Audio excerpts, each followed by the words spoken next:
Thank you for giving up your Sunday evening for us. We're going to have some fun, I hope. I'll get back to serious things.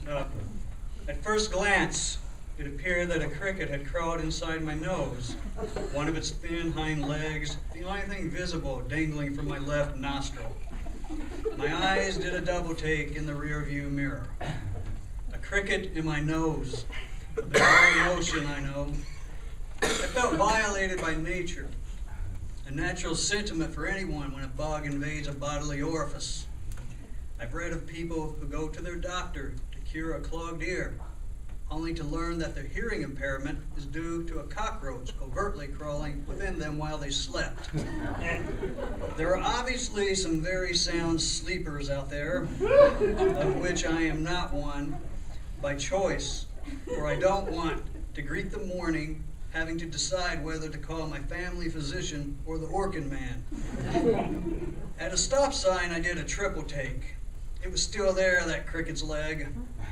I tugged at it, bracing myself for full-body bug emergence. Instead, I experienced a sharp, eye-watering pain. It was not a cricket at all, trying to navigate my nostril, but an exposed nose hair.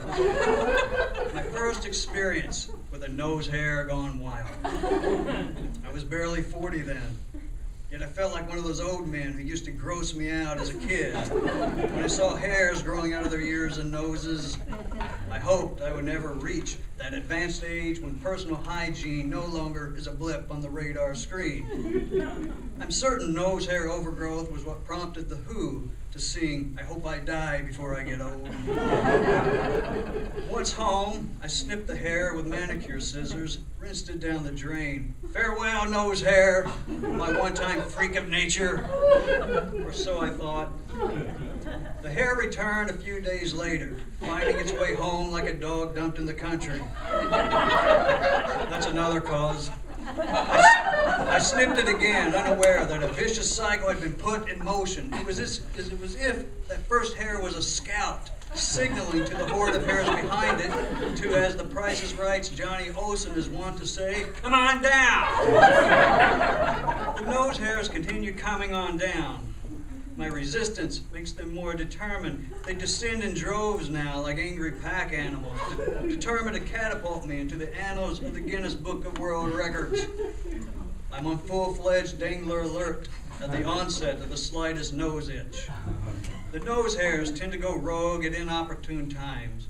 During business meetings, for instance, up here right now, causing me to cover my mouth with my hand and place my forefinger over the hair to hide it, much like this, looking like an art snob appraising a painting.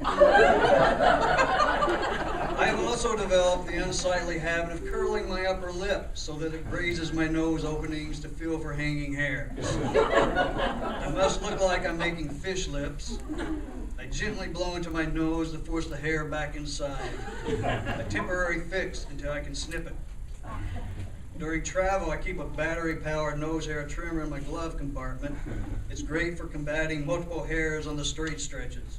If you think texting and driving is dangerous, try trimming and driving. Actually, don't. I pity anyone rear-ended at an intersection when such a device is aimed up their nose. It won't be pretty. My daughter is embarrassed by the nose hair trimmer. She slumps to the back seat floor, worried a passing friend might see me in action. Once I insisted on walking her to the front door at a friend's birthday party so I could meet the parents. "No, Dad. Let me go alone. You'll embarrass me." "No, I won't," I lied. Waiting for the host to open the door, I took the trimmers from my pants pocket, turned them on, and stuck the device into my nose. I was never asked to take her to a party again. It is cruel irony for a bald man like me to be tormented by all this nose hair growth. I have no choice, I guess, than to accept my proboscis problem, my follicle fate, much like I learned to accept my eroded pate long ago. That's not to say I won't look for a cure. Recently, a Google search led me to the world of nose hair waxing. A writer recounted how a beauty therapist scooped some goo out of what looks like a vat of hot bubble gum and stuffed into a client's nostril for 30 seconds. And then rip! I guess they then had to call 911 to revive the client.